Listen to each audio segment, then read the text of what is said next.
നമസ്കാരം. Super soccer powered by Asianet cable fibre enterprises ACV അവതരിപ്പിക്കുന്ന ഈ ഫുട്ബോൾ വിരുന്നിലേക്ക് ഏവർക്കും ഒരിക്കൽ കൂടി സ്വാഗതം. ഇന്ന് കളി വിശകലനവുമായി എന്നോടൊപ്പമുള്ളത് ശ്രീനാഥാണ്. സ്വാഗതം ശ്രീനാഥ്. ശ്രീനാഥ്, ഗ്രൂപ്പുകളൊക്കെ ആകെ എന്താണ് ഒരു കുരുക്കിൽ കിടക്കുന്നു എന്ന് വേണമെങ്കിൽ നമുക്ക് വിശേഷിപ്പിക്കാം. ഒന്ന്, സമനിലകളുടെ ഒരു അതിപ്രസരം. അതുതന്നെ ഗ്രൂപ്പിൽ ഒരുപക്ഷെ വിജയം നിശ്ചയിക്കാൻ അല്ലെങ്കിൽ ഗ്രൂപ്പിൽ ആരെത്തും എന്നുള്ളത് നിശ്ചയിക്കാൻ പല വൻപൻ ടീമുകളും പരുങ്ങലിൻ്റെ വക്കിലാണ്, ബെൽജിയം ഉൾപ്പെടെ. ഇപ്പോൾ ബെൽജിയത്തിനെ എടുത്തു പറയുന്നത്, നമ്മൾ ആദ്യം ബെൽജിയത്തിനൊരു ചാൻസ് നമ്മൾ പ്രതീക്ഷിച്ചാണ്, ഒരു റെഡ് ഡെവിൽസ് ആവാൻ സാധ്യതയുള്ള ടീം എന്നാണ്. പക്ഷേ ഇന്ന് നമ്മൾ കളി വിശകലനം ചെയ്യുമ്പോൾ അതിനെക്കുറിച്ച് കൂടുതൽ ബെൽജിയത്തെ നമുക്ക് വിശകലനം ചെയ്യാം. നമ്മൾ ആദ്യം ഇന്നത്തെ 9:30-ക്കുള്ള മത്സരം, ഇന്നലെ 9:30-ക്കുള്ള മത്സരത്തിലേക്കാണ് ആദ്യം പോകുന്നത്. അത് സ്പെയിൻ സൗദി അറേബ്യ മത്സരം. ഈ മത്സരം ശരിക്കും 4 ഗോളിന് തകർത്തു എന്ന് വേണമെങ്കിൽ സ്പെയിനിനെ സംബന്ധിച്ചിടത്തോളം നമുക്ക് വിശേഷിപ്പിക്കാം. പക്ഷേ ടിക്കി ടാക്കയുടെ വക്താക്കൾ അല്ലെങ്കിൽ ഷോർട്ട് പാസസിൻ്റെയും പൂർവ്വകാലം നമ്മൾ ഓർമ്മിച്ചാൽ ചാമ്പ്യന്മാരുടെയും ഒക്കെ പ്രകടനം ആദ്യ പകുതിയിൽ എങ്ങനെയായിരുന്നു എന്ന് നമുക്ക് വിശകലനം ചെയ്യേണ്ടി വരും. പക്ഷേ ലാമിനെ യമാൽ എന്ന ഒരു 18 വയസ്സുകാരൻ, അദ്ദേഹത്തിൻ്റെ ആദ്യ ഗോൾ, അതാണ് അവർക്കൊരു ജീവൻ പകർന്ന ഗോൾ. അതിനുശേഷം രണ്ടാം പകുതിയിൽ സടകുടഞ്ഞ് എഴുന്നേൽക്കുന്ന ഒരു സ്പെയിനിനെ നമ്മൾ കാണുകയും ചെയ്തു. അതോടുകൂടി ആ ഗ്രൂപ്പിലെ ടോപ്പിലേക്ക് അവർ എത്തുന്നു.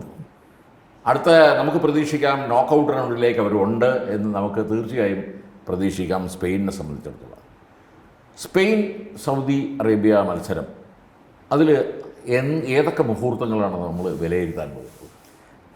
സ്പെയിൻ സൗദി അറേബ്യ മത്സരം തീർച്ചയായിട്ടും 2 തരത്തിൽ. ഒന്ന്, സ്പെയിൻ്റെ ആദ്യത്തെ മത്സരം നമ്മൾ കണ്ടു. കേപ്പ് വെർദെ എന്ന് പറയുന്ന നവാഗതരോട് സമനില വഴങ്ങി നിരാശരായി പോകേണ്ടി വന്ന ടീമാണ് മുൻ ലോക ചാമ്പ്യന്മാർ. സ്പെയിനിൻ്റെ തിരിച്ചുവരവ് എന്നുള്ള തരത്തിൽ വളരെ പ്രാധാന്യം അർഹിക്കുന്ന ഒരു മത്സരമായിരുന്നു അത്. സ്പെയിൻ അത് വളരെ കൃത്യമായിട്ട് അത് ഗ്രൗണ്ടിൽ ഇനിഷ്യേറ്റ് ചെയ്തു. രണ്ടാമത്തെ ഒരു കാര്യം, ലാമിൻ യമാൽ ഈ വേൾഡ് കപ്പിലെ വണ്ടർ കിഡ്, ഫിഫയുടെ സൈറ്റിൽ 2026 വേൾഡ് കപ്പിൻ്റെ ഒഫീഷ്യൽ സൈറ്റിൽ വണ്ടർ കിഡ് എന്ന് പറഞ്ഞിട്ടുള്ള ഒരു ഭാഗമുണ്ട്. അവിടെ നിക്കോ പാസും യമാലോടൊക്കെയുള്ള കുറച്ച് പേരുടെ പേരുകളുണ്ട്. അതിൽ 1ാം സ്ഥാനക്കാരൻ ലാമിൻ യമാലായിരുന്നു. യമാൽ വരവറിയിച്ചിരിക്കുന്നു. യമാലിൻ്റെ ആദ്യത്തെ ലോകകപ്പ് ഗോള് കണ്ടിരിക്കുന്നു എന്നുള്ള രീതിയിലും മത്സരം ഭയങ്കര പ്രത്യേകതയുള്ളൊരു മത്സരമാണ്. മത്സരം നമ്മൾ മൊത്തത്തിൽ നോക്കുമ്പോൾ ആദ്യ അവസാനം സ്പെയിൻ്റെ ഒരു അപ്രമാദിത്യം, നേരത്തെ ചേട്ടൻ പറഞ്ഞ പോലെ തന്നെ പൊസിഷൻ ഫുട്ബോൾ, ബോൾ കയ്യിൽ വെച്ച് കൃത്യമായിട്ട് മൈതാനം അടക്കി ഭരിക്കുന്ന ആ ഒരു ടിപ്പിക്കൽ സ്പാനിഷ് ശൈലി ഇന്നലെ നമ്മൾ കണ്ടു. എനിക്ക് തോന്നുന്നു ആദ്യത്തെ മത്സരത്തിൽ സ്പെയിനിനെ തടഞ്ഞു നിർത്തിയത് കേപ്പ് വെർദയുടെ അതിശക്തമായ ഡിഫൻസ് ആണെങ്കിൽ, ഇന്നലെ സ്പെയിനിന് എളുപ്പമാക്കിയത് സൗദിയുടെ വളരെ വീക്കായിട്ടുള്ള ഡിഫൻസ് തന്നെയാണ്. സ്പെയിൻ സ്കോർ ചെയ്ത അതിൽ ഒരു ഗോൾ ഓൺ ഗോളാണ് എങ്കിൽ പോലും ആ ഓൺ ഗോളിന് കാരണമായിട്ടുള്ള കുക്കുറേലയുടെ ഒരു ഷോട്ട്, അതടക്കമുള്ള 4 ഗോളുകളിലും നമുക്ക് നോക്കിയാൽ കാണാം ഒരു ലോകകപ്പിൽ ഒരിക്കലും കാണാൻ പാടാത്ത തരത്തിലുള്ള വളരെ വീക്ക് ഡിഫൻസാണ്. അപ്പോൾ ആദ്യത്തെ യമാലിൻ്റെ ഗോൾ ഒരു പാരലൽ ക്രോസ് വരുന്നു ഓപ്പോസിറ്റ് എൻഡിൽ, അല്ലെങ്കിൽ സെക്കൻഡ് പോസ്റ്റ് ടാർഗറ്റ് ചെയ്തുകൊണ്ട് ലാമിൻ യമാലിനെ പോലെ ഇന്ന് ലോകത്ത് കളിക്കുന്നതിൽ ഏറ്റവും ഡേഞ്ചറസ് ആയിട്ടുള്ള ഒരു അറ്റാക്കർ അഡ്വാൻസ് ചെയ്ത് വരുന്നു. ഏകദേശം ഡി ബോക്സിൻ്റെ ലൈൻ വരെ ആ അറ്റാക്കറുടെ കൂടെ ഒരു പ്ലെയർ ഉണ്ട്. പക്ഷേ എനിക്ക് തോന്നുന്നു ആ പ്ലെയർ ആ ബോൾ ഒരു പക്ഷേ ഗോൾ കീപ്പർ സേവ് ചെയ്യുമെന്നോ അല്ലെങ്കിൽ മറ്റൊരു ഡിഫൻഡർ അത് ക്ലിയർ ചെയ്യുമെന്നൊക്കെ ധരിച്ചിട്ടായിരിക്കും. ഡി ബോക്സിൻ്റെ ഒരു ലൈൻ കഴിഞ്ഞ ഉടനെ യമാലിനെ വിട്ട് കളയുകയാണ്. യമാൽ വളരെ ഫ്രീ ആയി നിന്നിട്ടാണ്, അനായാസമായിട്ടാണ്, ഒരു ഭയങ്കര ക്ലിനിക്കൽ ഫിനിഷാണ്. കാര്യം ഒരു പാരലൽ പാസ് ഏതൊരു പ്രഗത്ഭനും ഒരുപക്ഷെ ഒരു ഹൈ ബോളായിട്ടോ അല്ലെങ്കിൽ പുറത്തോട്ടൊക്കെ പോകാൻ സാധ്യതയുള്ള ഒരു സാധനം ഒരു സിംഗിൾ ടച്ചിൽ ഒരു ക്ലിനിക്കൽ ഒരു നീറ്റ് ഫിനിഷാണ് നമ്മൾ കണ്ടത്. അതല്ലാതെ രണ്ടാമത്തെ ഗോളാണെങ്കിൽ നമുക്കറിയാം, ഏറെക്കുറെ സൗദിയുടെ എല്ലാ ഡിഫൻഡർമാരും ബോക്സിനകത്തുണ്ട്. പക്ഷേ ഒരു മികവുറ്റൊരു ഡിഫൻസ് ആ ഗോളിലും കണ്ടില്ല. കുക്കുറല്ലയുടെ ഗോള് നമുക്കറിയാം, ആ ഗോളും ഇതുപോലെ വളരെ ഫ്രീ ആയിട്ട് നിന്നിട്ടാണ് അദ്ദേഹം ആ ഒരു ഷോട്ട് എടുക്കുന്നത്. അത് പ്രത്യേകിച്ചൊരു ഹൈ ബോൾ കൂടെ, ഒരു വോളിയാണ്. ആ വോളി വളരെ ഫ്രീ ആയിട്ടാണ് അദ്ദേഹം ഷോട്ട് എടുക്കുന്നു. അത് ഗോൾ കീപ്പർ സേവ് ചെയ്യുന്നു. തിരിച്ച് സൗദി ഡിഫൻഡർ ദേഹത്ത് തട്ടി അത് വീണ്ടും പോസ്റ്റിലേക്ക് കയറും. നിർഭാഗ്യമാണ്. എന്നാൽ പോലും ആ ഒരു ഷോട്ട് എടുക്കാനുള്ള ഒരു സ്പേസ് കുക്കറിലേക്ക് അവിടെ ഉണ്ടാക്കി കൊടുത്തത് സൗദിയുടെ വീക്ക് ഡിഫൻസ് തന്നെയാണ്. ഇവിടെ നമ്മൾ ഒരാളെ കുറിച്ച് പറയണം. ശരിക്കും പറയണമെങ്കിൽ ഒയർ സബാൽ, അദ്ദേഹമാണ് ആദ്യത്തെ അസിസ്റ്റ്. ഇപ്പം യമാല് ഗോൾ അടിച്ചെങ്കിലും അത് നല്ല assist ചെയ്തത് ഗംഭീര assist ആയിരുന്നു. ഗംഭീര അസിസ്റ്റ്. അതോടൊപ്പം തന്നെ 2 ഗോളുകൾ 4 മിനിറ്റിനുള്ളിൽ. അതും കൂടി അദ്ദേഹത്തിന്റെ എന്നാൽ ഇന്നലെ ഈ അസിസ്റ്റും ഗോളെന്ന് മാത്രമല്ല, അദ്ദേഹം ഇന്നലെ മൈതാനം നിറഞ്ഞു കളിക്കുന്നത് നമ്മൾ കണ്ടു. വളരെ കൃത്യമായിട്ട് മിഡ്ഫീൽഡിൽ ഇടപെടുന്നു. അറ്റാക്കിങ്ങിൽ ഏറ്റവും മൂർച്ചയേറിയ ആയുധമായിട്ട് സൗദിക്ക് നിരന്തരം തലവേദന ഉണ്ടാകുന്നു. എനിക്ക് തോന്നുന്നു ഇന്നലെ ഒരു 63% പൊസിഷൻ സ്പെയിനിലായിരുന്നു. ഒരു 80-ലധികം തവണ സൗദിയുടെ ഫൈനൽ തേർഡിലേക്ക് സ്പെയിൻ അറ്റാക്ക് ചെയ്തിട്ടുണ്ട്. അതുപോലെ 300-ഓളം പാസുകൾ 8 ഷോട്ട് ഓൺ ടാർഗറ്റാണ്. അതിൽ 4 ഫിനിഷ് ചെയ്യാൻ പറ്റിയെന്ന് പറഞ്ഞു കഴിഞ്ഞാൽ അത് വളരെ മികച്ച ഒരു പ്രകടനം തന്നെയായിരുന്നു. ആദ്യത്തെ മത്സരത്തിലെ പോരായ്മകളും കാര്യങ്ങളൊക്കെ പരിഹരിച്ച് സ്പെയിൻ തിരിച്ചു. ആദ്യ പകുതി തന്നെ ഗംഭീരമായ ഒരു കളിച്ചു. 3 ഗോളിന്റെ ലീഡോട് കൂടിയാണ് ആദ്യ പകുതി അവസാനിക്കുന്നത്. ഞാൻ നേരത്തെ പറഞ്ഞത് രണ്ടാം പകുതിയിൽ അവരുടെ കേളി ശൈലിയാണ് പറഞ്ഞത്. അത് ഒരു വിജയിച്ച ടീമിൻ്റെ എല്ലാ പ്രതീതിയും ഉൾക്കൊണ്ടുകൊണ്ടാണ്. അതുകൊണ്ടാണ് കുക്കറലയുടെ ആ ഷോട്ടൊക്കെ വരുന്നത്. ഗോൾ കീപ്പർ ഡിഫൻസിൻ്റെ കുറുക്കിൽ തട്ടി അത് തിരിച്ച് നെറ്റിലേക്ക് പോകുന്ന കാഴ്ചയും കണ്ടു. ആ മത്സരത്തോടു കൂടി ആ ഗ്രൂപ്പ് ഒന്ന് ഓപ്പണായി. ശരിക്കും സൗദി മിക്കവാറും ആ ഗ്രൂപ്പിൽ നിന്ന് പുറത്തു പോകുന്ന ഒരു ടീമായി മാറി. ഒപ്പം തന്നെ ആ വിജയത്തോടു കൂടി ഇനി നമ്മളവിടെ കാണാനിരിക്കുന്നത് കേപ്പ് വെർദെ എന്ന ടീമിനെയാണ്. നവാഗതരായി വരുന്നു. അവർ അത്ഭുതം സൃഷ്ടിക്കുമോ എന്ന് ഇനി കാണണം. നമുക്കതിലേക്ക് വരാം. പക്ഷേ അവസാന മത്സരത്തിൽ സ്പെയിൻ ഉറുഗ്വേയാണ് നേരിടുന്നത്. അല്ല, ആ ഗ്രൂപ്പിൽ നിന്ന് ആര് ഒന്നാമനായിട്ട് വരും, ആര് രണ്ടാമനായിട്ട് വരും എന്ന് ചോദിക്കുന്നതിൽ വേറെ പ്രസക്തി കൂടിയുണ്ട്. അവരെ നേരിടേണ്ടി വരുന്നത് ലയണൽ മെസ്സിയുടെ അർജന്റീനയാണ്. അതുകൊണ്ടാണ് ആ ഗ്രൂപ്പിൽ നമ്മൾ ഇത്രയും ഒരു പ്രാധാന്യം ആ ഗ്രൂപ്പിലെ എനിക്ക് തോന്നുന്നു ആ ഗ്രൂപ്പിലെ ഏറ്റവും കടുത്ത മത്സരം എന്ന് പറയാൻ സാധിക്കുന്ന ഇനി വരാനിരിക്കുന്ന മത്സരമാണ് സ്പെയിൻ ഉറുഗ്വേ മത്സരം തന്നെയാണ്. അതിലെ ഫലം വളരെ നിർണായകമാണ്. കാര്യം ആരൊക്കെ ക്വാളിഫൈ എന്നുള്ളത് മാത്രമല്ല, ആരൊന്നാം സ്ഥാനം വരും, രണ്ടാം സ്ഥാനം വരും. ഇത്തവണ ഈ റൗണ്ട് ഓഫ് 32 ആയതുകൊണ്ട് തന്നെ ഇത്രയും ഗ്രൂപ്പുകളിൽ നിന്ന് സെലക്ട് ചെയ്തെടുക്കുന്ന 3-ാം സ്ഥാനക്കാർക്ക് കൂടി സാധ്യതയുണ്ട്. അപ്പോൾ ആ സാധ്യത ഈ ഗ്രൂപ്പിൽ നിന്ന് ആര് നേടിയെടുക്കും? ഈ ഗ്രൂപ്പിൻ്റെ ഒരു രസം എന്താണെന്ന് വെച്ചാൽ കേപ്പ് വെർദെ പോലും വേണമെങ്കിൽ ഗ്രൂപ്പ് ചാമ്പ്യനായിട്ട് വരാനുള്ള അവസരം ഇനിയും ബാക്കി നിൽക്കുകയാണ്. അതെ, തീർച്ചയായിട്ടും. അടുത്ത കളി അവർക്ക് സൗദിയുമായിട്ടാണ്. ഇപ്പോഴത്തെ ഫോമിലാണെങ്കിൽ പരാജയപ്പെടുത്താൻ സാധ്യതയുണ്ട്. ഫുട്ബോളാണ്. നമ്മളൊരു നേരത്തെ ഒരു പ്രവചനമില്ല. എന്നാൽ കേപ്പ് വെർദെയുടെ കളി കാണുമ്പോൾ ശരിക്കും നമ്മുടെ ലോകകപ്പ് കാണുന്ന എല്ലാവർക്കും അറിയാം കേപ്പ് വെർദെ പോലുള്ള ഒരു ടീം അവർ കളിക്കുന്നത് ഒരു സ്ട്രിക്റ്റ് പ്രൊഫഷണൽ ടീം പോലെയാണ് അവർ ഗ്രൗണ്ടിൽ കളിക്കുന്നത്. അതാണ് അവരുടെ ഏറ്റവും നമ്മൾ ആ കളി വിശകലനം ചെയ്യുമ്പോൾ അതിനെക്കുറിച്ച് കൂടുതൽ നമുക്ക് അതിലേക്ക് വരാം. എന്തായാലും ഈ എച്ച് ഗ്രൂപ്പിൽ നിന്ന് മിക്കവാറും സ്പെയിൻ 1-ാം സ്ഥാനത്ത് എത്തും എന്ന് പ്രതീക്ഷിക്കാം. അടുത്ത മത്സരം കൂടി നമ്മൾ കാത്തിരിക്കണം. ഇനി ഓരോ മത്സരം കൂടി എല്ലാവർക്കും ഉണ്ട്. ആ മത്സരം കൂടി കാത്തിരുന്നാലേ ഗ്രൂപ്പ് എച്ചിൽ ടോപ്പ് ആരായിരിക്കും, അല്ലെങ്കിൽ ആരൊക്കെയാണ് മുകളിലോട്ട് വരിക എന്നുള്ളത് കാത്തിരുന്ന് കാണണം. രണ്ടാമത്തെ മത്സരമാണ് നമുക്ക് തീർച്ചയായും എല്ലാവരെയും നിരാശപ്പെടുത്തിയ ഒരു മത്സരം എന്ന് വേണമെങ്കിൽ പറയാം. ഇറാനിൽ നിന്നും നമ്മൾ ശരിക്കും പറയുകയാണെങ്കിൽ ഒരുപാട് പ്രതീക്ഷിച്ചു. ഒപ്പം ബെൽജിയം ഒരു അനായാസ വിജയം ഇറാന് മേൽ നേടും എന്ന് പ്രതീക്ഷിച്ചു. ഈ റെഡ് ഡെവിൾസ് ഒരുപക്ഷെ 2026 ലോകകപ്പിൽ ഒരു മങ്ങിയ പ്രകടനത്തോടു കൂടിയാണ് ഇതുവരെയും കളിച്ചതെന്ന് പറഞ്ഞാൽ ശരിക്കും അതിൽ അതിശയോക്തി ഉണ്ടെന്ന് എനിക്ക് തോന്നുന്നില്ല. ബെൽജിയത്തിൻ്റെ ശരിക്കും കേളി ശൈലി അതെന്താണ് ഇങ്ങനെ ആയിപ്പോയത്? ഒരു വേൾഡ് കപ്പിൽ സ്ട്രോങ് ആയി എല്ലാ വേൾഡ് കപ്പിലും ഇതുവരെ കളിച്ചിട്ടുള്ള ഒരു ബെൽജിയം ടീം എന്തുകൊണ്ട് ഇങ്ങനെയായി? ശ്രീനാഥ് എങ്ങനെയാണ് കാണുന്നത് ആ മത്സരം? ഇന്നലത്തെ മത്സരം യഥാർത്ഥത്തിൽ അതൊരു സമനിലയിൽ അവസാനിച്ച മത്സരമാണെങ്കിലും ഞാനൊരു പോയിന്റ് ഇറാന് കൊടുക്കും. നമ്മൾ മുമ്പ് സംസാരിച്ച വിഷയമാണ് ഇറാൻ ഏത് സാഹചര്യത്തിലാണ് ഈ ലോകകപ്പ് കളിക്കുന്നത് എന്നുള്ളത്. ഇറാൻ്റെ ഫോർമേഷൻ ഇന്നലെ നമുക്ക് ശ്രദ്ധിച്ചറിയാം. 5-2-3 എന്നുള്ള ഫോർമേഷനിലാണ് ഇറാൻ കളിക്കാൻ ഇറങ്ങുന്നത്. എന്ന് വെച്ചാൽ ഞങ്ങൾ ഡിഫെൻഡ് ചെയ്യാൻ തീരുമാനിച്ചിട്ടാണ്, നിങ്ങളെ കൊണ്ട് ഞങ്ങൾ ഗോൾ അടിപ്പിക്കില്ല എന്ന് തീരുമാനിച്ചിട്ടാണ് അവർ പൂർണ്ണമായിട്ട് വിജയിച്ചു. അത് വിജയിക്കുകയും തീർച്ചയായിട്ടും.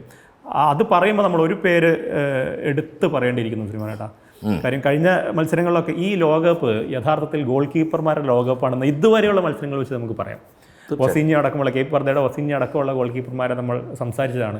ഇന്നലത്തെ പേര് അലി ബീറൻവദ് എന്നുള്ളതായിരുന്നു. അതെ അതെ, ഇറാൻ്റെ ഗോൾ കീപ്പർ. ഇന്നലെ ബെൽജിയം 7 ഷോട്ട് ഓൺ ടാർജറ്റാണ്. അലി ബീറൻവാദിൻ്റെ 7 സേവുകൾ. നമ്മൾ ശരിയാണ്, ലുക്കാക്ക അടക്കമുള്ള താരങ്ങൾ കുറച്ച് അതിൻ്റെ മിന്നും പ്രകടനം തീർച്ചയായും ലുക്കാക്ക അടക്കമുള്ള താരങ്ങൾ കുറച്ച് നിറം മങ്ങിയ ഒരു മത്സരം തന്നെയായിരുന്നു എന്ന് പറയേണ്ടി വരും. ഇറാൻ്റെ അതിഗംഭീരമായ ഡിഫൻസ് ഉണ്ടായിരുന്നെങ്കിൽ പോലും പക്ഷേ എന്നാൽ പോലും 7 ആക്രമണങ്ങൾ, 7 ഷോട്ടുകൾ, രണ്ട് ഷോട്ടുകളിൽ പ്രധാനമായിട്ട് എടുത്തു പറയണം. ഒന്ന് ഡി കൂപ്പറിൻ്റെ ഷോട്ട്. ആ ഷോട്ട് പറയുമ്പോൾ അതിൻ്റെ തൊട്ട് മുൻപ് ഒരു വോളിയാണ്, ഹൈ വോളി. ആ ഹൈ വോളി പുറത്തേക്ക് പോകും നമ്മൾ പ്രതീക്ഷിക്കുന്നിടത്താണ് കെവിൻ ഡിബ്രോയിൻ അതിമനോഹരമായിട്ട് ആ വോളി കൺട്രോൾ ചെയ്തെടുത്ത് ഒരു 0 ആംഗിളിൽ നിന്നുള്ള ഒരു കട്ട് ബാക്കാണ്. അതും ഒരു ഇറാൻ ഡിഫൻഡറെ നെറ്റ്മഗ് ചെയ്തുകൊണ്ടുള്ള ഒരു കട്ട് ബാക്ക്. ആ കട്ട് ബാക്ക് ഗോളെന്ന് ഉറപ്പിച്ച കട്ട് ബാക്കാണ്, ഗോളെന്ന് ഉറപ്പിച്ച ഷോട്ടാണ്. പക്ഷേ അതിമനോഹരമായ സേവ് എന്ന് പറയണം, അവിടെ ഉണ്ടായിരുന്നു. ഗംഭീര സേവ്. 7 ഷോട്ടുകൾ 7 സേവുകൾ. ആക്ച്വലി ഇന്നലെ ബെൽജിയത്തെ തടുത്തിട്ടത് ആ കൈകളാണ്. അതിനൊപ്പം ഇറാന്റെ ഡിഫൻസ് മാത്രമല്ല, നമ്മൾ ഇറാനെ ഒരു ഡിഫൻഡീവ് ടീം മാത്രമായിട്ട് കാണരുത്.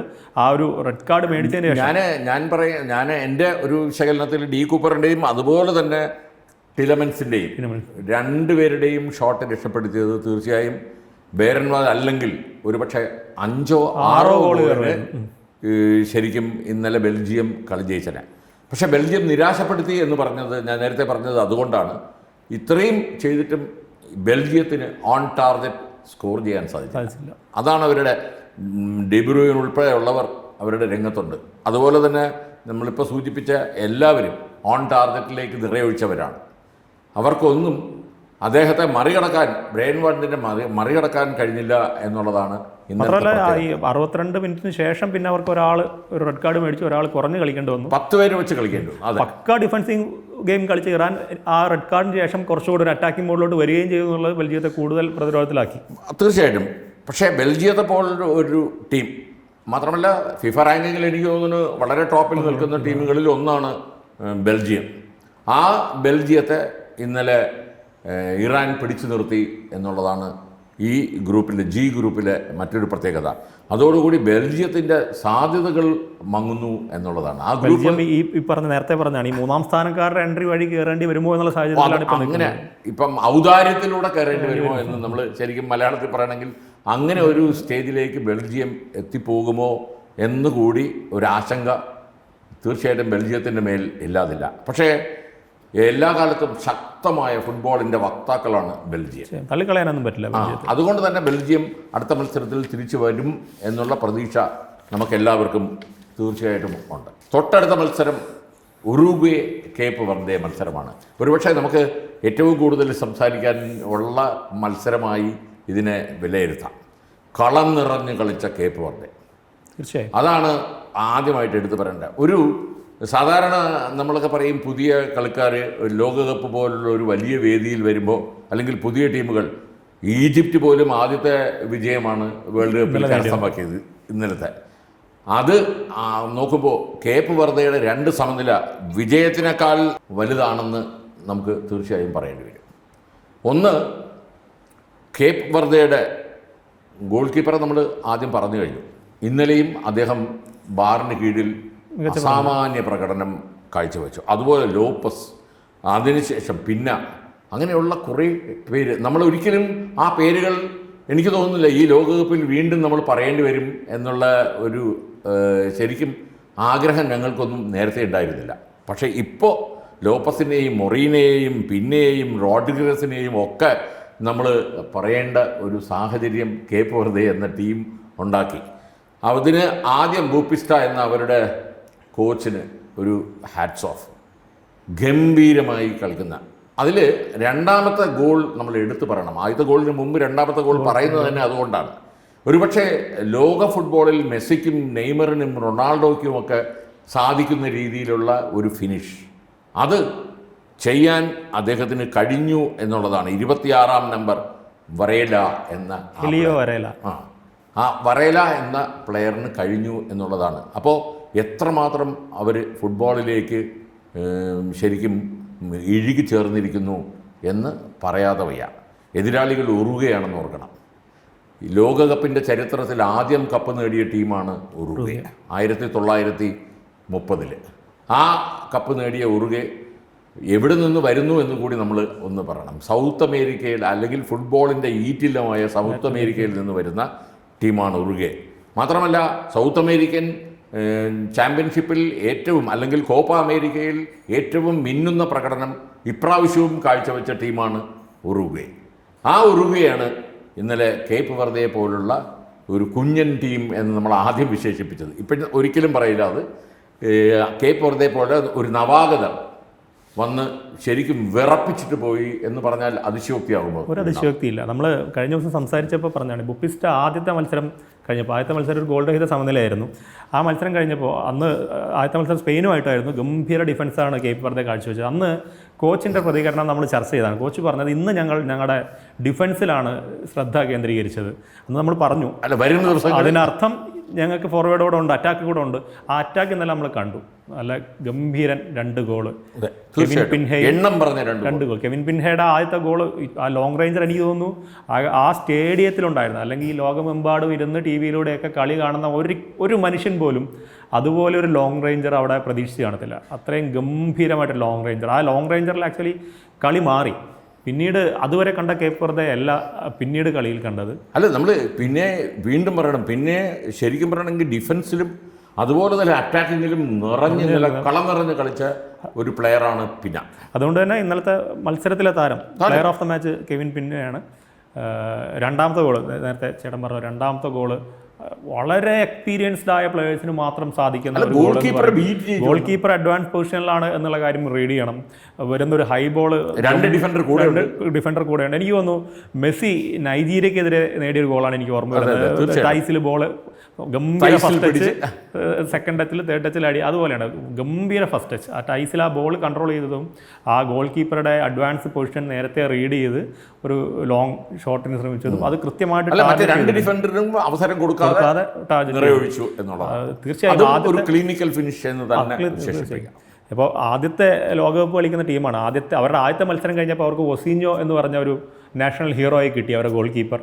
രണ്ടാമത്തെ മത്സരം കഴിഞ്ഞപ്പോൾ ഇതാ കെവിൻ പിൻഹ, ഹീലിയോ വെലേറ, ഇങ്ങനെ ഓരോ മത്സരം മോൺട്രിയോ. എനിക്ക് തോന്നുന്നു അവർക്കുള്ള ഏറ്റവും പോസിറ്റീവ് ഒരു സാധനം ഇനി അടുത്ത ഒരു മത്സരം സൗദി ആയിട്ടാണ്. അവരുടെ ഈ ഒരു ഫോം വെച്ചാണെങ്കിൽ അവർ നിശ്ചയമായിട്ട് ജയിക്കുമെന്നാണ് എനിക്ക് തോന്നുന്നത്. അങ്ങനെ ഒരു ജയമൊക്കെ ആണെങ്കിൽ ഈ ഗ്രൂപ്പിലെ 2ാം സ്ഥാനക്കാരായി വരാൻ സാധ്യതയുള്ള ഒരു ടീമാണ്. അങ്ങനെയാണെങ്കിൽ അവർ അടുത്ത റൗണ്ട് ഓഫ് 32 നേരിടേണ്ടത് അർജന്റീനയായിരിക്കും. അതിലൊരു തമാശ, നമ്മൾ 100 കോടി ജനങ്ങളുള്ള ഇന്ത്യ മെസ്സിയെ ഇവിടെ വിളിച്ചുകൊണ്ടിരുന്ന കാര്യം സംസാരിക്കുമ്പോൾ 50 ലക്ഷം മാത്രമുള്ള അവർ മെസ്സിയുമായിട്ട് അടുത്ത മത്സരം കളിക്കുന്ന കാര്യത്തെക്കുറിച്ചാണ് സംസാരിക്കുന്നത് എന്നുള്ളതാണ്. അങ്ങനെ ആ മത്സരം ശരിക്കും ഗ്രൂപ്പ് എച്ചിൽ ഒരു മിന്നുന്ന പ്രകടനം കാഴ്ചവെച്ച് കേപ്പ് വെർദെയും ഉറുഗ്വയെ പിടിച്ചു നിർത്തി. സ്പെയിനിനെ ആദ്യ മത്സരത്തിൽ പിടിച്ചു നിർത്തി, ഉറുഗ്വയെ 2ാം മത്സരത്തിൽ 2-2 എന്ന ക്രമത്തിൽ പിടിച്ചു നിർത്തി എന്നുള്ള കാര്യം കേപ്പ് വെർദെയെ സംബന്ധിച്ചിടത്തോളം തീർച്ചയായും അവരുടെ പ്രശംസനീയമായ അവരുടെ പ്രകടനം അതായത് ഇനി വരും ലോകകപ്പുകളിൽ ഞങ്ങളൊരു ശക്തിയാണ് എന്നൊരു കരുതൽ വേണം എന്ന രീതിയിൽ കേപ്പ് വെർദെ ഇന്നലെ ഉറുഗ്വയുമായി ഗംഭീരമായി പൊരുതി. തൊട്ടടുത്ത മത്സരം ഈജിപ്റ്റ് ന്യൂസിലാൻഡ് മത്സരമാണ്. ഈ ന്യൂസിലാൻഡ് ഈജിപ്റ്റ് മത്സരത്തിൽ ആഫ്രിക്കൻ ചാമ്പ്യന്മാരായ അല്ലെങ്കിൽ ആഫ്രിക്കയിൽ നിന്ന് വരുന്ന ഈജിപ്റ്റ് എന്ന ടീം ആദ്യമായി ലോകകപ്പ് വിജയം നേടുന്നത് കണ്ടുകൊണ്ടാണ് ആ മത്സരം അവസാനിച്ചത്. ആദ്യ പകുതി 1 ഗോളിന് ന്യൂസിലാൻഡ് മുന്നിട്ട് നിന്നു. മുന്നിട്ട് നിന്നു എന്ന് പറയുമ്പോൾ ആദ്യ പകുതി തീർച്ചയായും ന്യൂസിലാൻഡിൻ്റെ പക്ഷത്തായിരുന്നു എങ്കിൽ 2ാം പകുതിയിൽ ശരിക്കും അവരെ നിഷ്പ്രഭരാക്കിക്കൊണ്ട് മുഹമ്മദ് സലയുടെ നേതൃത്വത്തിലുള്ള ടീം കളിക്കുന്ന കളിയാണ് പിന്നീട് കണ്ടത്. സല ഉൾപ്പെടെ എണ്ണം പറഞ്ഞ 3 ഗോൾ 2ാം പകുതിയിൽ നേടി 3-1 വിജയം അവർ ഈ ജി ഗ്രൂപ്പിൽ സ്വന്തമാക്കുക മാത്രമല്ല ഇപ്പോൾ പോയിന്റ് നിലയിൽ മുന്നിൽ നിൽക്കുന്നതും ഈജിപ്റ്റാണ്.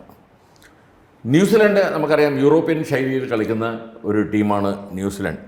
ജസ്റ്റ് ഉണ്ട്, വുഡുണ്ട്, അവരുടെയൊക്കെ കളി നമ്മൾ നേരത്തെ കഴിഞ്ഞ കളിയിലൊക്കെ കണ്ടതാണ്. അതുപോലെ തന്നെ ഡിഫൻസിൽ പെയിൻ വളരെ ഭംഗിയായി കളിക്കുന്നതുകൊണ്ട് അങ്ങനെയുള്ള കുറേ ബോക്സൽ പെയിൻ മുതലായ ടീം അംഗങ്ങളുടെ പ്രകടനം നമുക്കറിയാം. പക്ഷേ അവരുടെയൊക്കെ ഈ പ്രകടനം 2ാം പകുതിയിൽ ഈജിപ്തിൻ്റെ പ്രകടനത്തിൻ്റെ മുന്നിൽ തലകുനിച്ചു പോയി എന്ന് പറയുമ്പോൾ തീർച്ചയായും അർഹിച്ച അല്ലെങ്കിൽ അർഹതപ്പെട്ട ഒരു വിജയം ഈജിപ്റ്റ് ഇന്നലെ ഈ മത്സരത്തിൽ നേടി എന്ന് പറയുന്നതല്ലേ ശരി? തീർച്ചയായും അതിൻ്റെ സ്കോർ ലൈൻ നോക്കുമ്പോൾ 1-3 എന്ന് നോക്കുമ്പോൾ തോന്നും ഒരു ഏകപക്ഷീയമായ മത്സരമായിട്ട് തോന്നും. പക്ഷേ ഒരിക്കലും ഒരു ഏകപക്ഷീയമായ മത്സരമായിരുന്നില്ല. യഥാർത്ഥത്തിൽ കംബാക്ക് എന്നുള്ള വാക്കിൻ്റെ ഏറ്റവും മനോഹരമായിട്ടുള്ള ഒരു ഉദാഹരണമായിരുന്നു ഇന്നലത്തെ മത്സരം. ആദ്യം ഒരു ഗോൾ വഴങ്ങുന്നു, രണ്ടാം പകുതിയിൽ 3 ഗോൾ തിരിച്ചടിച്ച് മത്സരത്തിലേക്ക് തിരിച്ചു വരുന്നു, ഒരു മികച്ച വിജയം കരസ്ഥമാക്കുന്നു. പ്രത്യേകിച്ച് മുഹമ്മദ് സലായുടെ ഇടപെടൽ, ഒരു ഗോളും ഒരു അസിസ്റ്റും. 1934 ഈജിപ്ത് ആദ്യമായിട്ട് ലോകകപ്പ് കളിക്കുന്നത്. 92 വർഷം കാത്തിരിക്കേണ്ടി വന്നു പിന്നീട് ഒരു വിജയം നേടാൻ. തീർച്ചയായിട്ടും അത് അവർ ഗംഭീരമായിട്ട് തന്നെ ആ വിജയം നേടി. ഇപ്പോൾ ഗ്രൂപ്പ് ചാമ്പ്യന്മാരാണ് നിലവിലെ സ്റ്റാൻഡിങ്ങിൽ. ഇല്ല, ഇതുകൊണ്ടാണ് നമ്മൾ നേരത്തെ സൂചിപ്പിച്ചത് ഈജിപ്റ്റ് 92 വർഷം വേണ്ടി വന്നു ഈജിപ്തിനൊരു വിജയം കരസ്ഥമാക്കാൻ. പക്ഷേ കേപ്പ് വെറുതെ ഈ ലോകകപ്പിൽ ആദ്യമായി എത്തുന്ന ടീമാണ്. 2 കളി അവർ തോറ്റിട്ടില്ല. ഈ ലോകകപ്പിൽ അവർ തോൽവി അറിഞ്ഞിട്ടില്ല. അതാണ് അവരുടെ ഏറ്റവും വലിയ ഫുട്ബോളിൻ്റെ ഒരു സൗന്ദര്യം. അതാണ് 2 മത്സരം കളിച്ചു, 2 ശക്തരായ 2 എതിരാളികളെ അവർ പിടിച്ചു നിർത്തി എന്നുള്ളതാണ്. അത് തീർച്ചയായും അതിനുള്ള പ്രശംസ നമ്മൾ നേരത്തെ പറഞ്ഞ കേപ്പ് വെർദെയെക്കുറിച്ച് വീണ്ടും പറയാനുണ്ട്.